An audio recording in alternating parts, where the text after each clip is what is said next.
Hello friends, this video on Cell, the Unit of Life Part 26 is brought to you by examfear.com. No more fear from exam. So with this we end our discussion on prokaryotes. As I mentioned before that there was nothing much to talk about in prokaryotes because we have already discussed eukaryotes in details. So now based on whatever we have studied so far, let us quickly see what were the similarities between prokaryotes and eukaryotes. Both have a cell membrane and their function, their structure, everything is the same. Both have genetic material, just that in eukaryotes it is enclosed inside the nucleus, whereas in prokaryotes it is just scattered. Ribosomes are present in both of them, and in both the places ribosomes help in protein synthesis. Cytoplasm is present in both of them.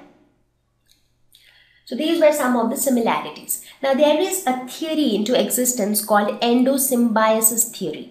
What does this theory says? This theory says that eukaryotes evolved from prokaryotes. That is the complexity which you all will agree to this, that the complexity is more in case of eukaryotes when compared to prokaryotes. In eukaryotes, more organelles are present, so the complexity is increasing. Whereas prokaryotes are pretty simple. You just look at the time we spent in understanding prokaryotes because there is nothing much to talk about. So now more complex things always evolve from simpler things. In fact, when we studied about evolution in our class 10th, I was telling you that bacteria are supposed to be the oldest organism on earth. So from bacteria, all other organisms evolved. So bacteria or the prokaryotes were said to be the simpler organisms. Gradually with time, with many different evolutionary trends, some or the other new organelles started evolving, and that is how eukaryotes evolved from prokaryotes. And the theory which says so is known as endosymbiosis theory. So now let us quickly differentiate between eukaryotes and prokaryotes. Now there will be more differences than similarities. So talking about the eukaryotes, we know they have membrane bound organelles. Here they do not have membrane bound organelles, they have nucleus, no nucleus here. Here you have the compartmentalization of cells. Here there is no compartmentalization. So that way, looking at their structures, you can find out a lot of differences between eukaryotes and prokaryotes. So with this, we have reached towards the end of this lesson, and I hope that this lesson on cell gave you an in-depth knowledge of the different cell organelles, of the structural organization of prokaryotes and eukaryotes. So now it is question time. It is time to check how much did you understand from whatever we studied so far. So let us look at question number 1. It says, which of the following is not correct? Please be careful, it is not correct. Robert Brown discovered cell. Was it Robert Brown who discovered cell? No. It was Robert Hooke who discovered cell. Robert Brown was the one who discovered nucleus. So this person on the right side of the screen you see, he was Robert Hooke. And Robert Hooke discovered cell. Whereas long time later, this scientist named Robert Brown, he discovered nucleus. So since both of them are Robert, so sometimes people might get confused. So this statement is not correct. Sladen and Schwann formulated the cell theory. Yes, that is right. Virchow explained that cells formed from pre-existing cells. So that is how Virchow modified the cell theory. A unicellular organism carries out all its activities within a single cell because they don't have any other choice. They are made up of only one cell. So that one cell has to carry out all the activities. Let us look at the next question. New cells generate from. So how are new cells formed? Now before I show you the options, I'll ask you, how are new cells formed? Remember your cell theory. Cell theory, it said that all organisms are made up of cells, and cells arise from pre-existing cells. So already existing cells give rise to new cells, and this was told by Virchow. So you have so many options. Bacterial fermentation, no. Regeneration of old cells, no. Pre-existing cells, yes, this is the right answer. And this was told by Virchow around 1855, that cells arise from pre-existing cells, and that is how he added this as another postulate to the cell theory. The next question, match the following: cristae, cisternae, and thylakoids. Cristae. So cristae is part of, yes, it is part of mitochondria. So we saw that the mitochondria has an outer layer and an inner layer. The inner layer was deeply folded, and each of those folds was given the name of cristae. Cisternae. So cisternae is a part of Golgi apparatus. In Golgi apparatus, we saw there were disc-like structures like this which were arranged parallelly. So each of those disc-shaped structures were cisternae. Where are thylakoids? They were present inside the chloroplast. So inside the stroma of chloroplast. Question number 4.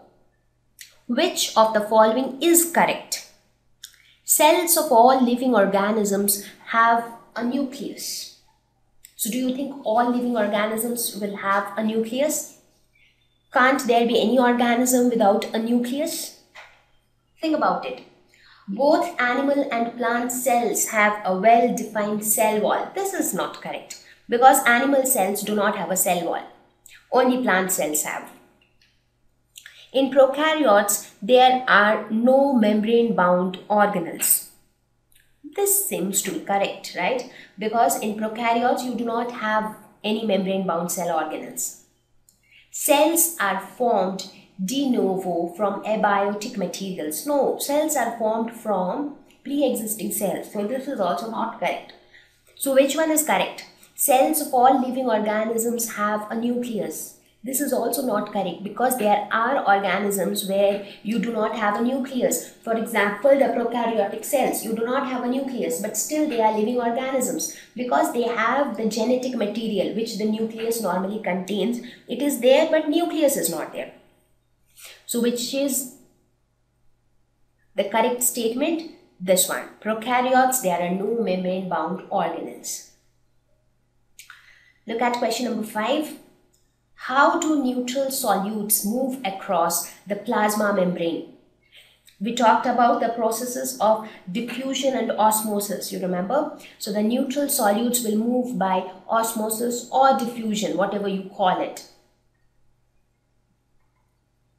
That is, they'll move from a region of higher concentration towards a region of lower concentration. So this is often known as passive mode of transport.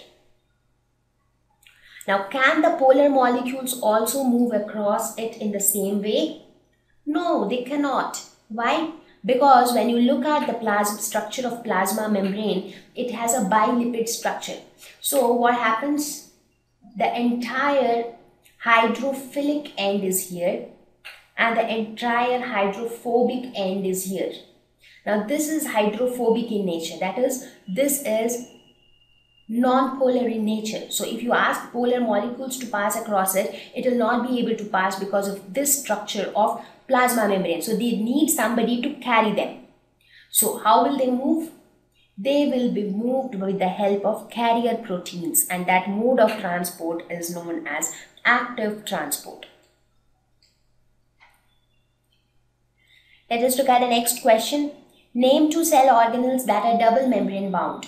Now we have spoken about quite a few cell organelles which are double membrane bound. For example, the mitochondria, it has a 2 membrane, the outer membrane and the inner membrane. The next one would be the chloroplast. It again has 2 membranes, the outer membrane and the inner membrane. Now characteristics of these 2 organelles I don't really need to tell you because I have already explained all these things. Mitochondria is the powerhouse of cell. It produces the ATP molecules. Chloroplast helps in the process of photosynthesis. You can yourself tell the characteristics of both of them. So with this we reach towards the end of this lesson, and I hope that this lesson on cell helped you. However, you had learnt the basics of cell in your junior classes, but here we have learnt everything in depth. So see you all in the next lesson. Thank you. Please visit www.examfear.com to watch more videos, attempt free online test, get free study material, find tutors and mentors. Thank you once again.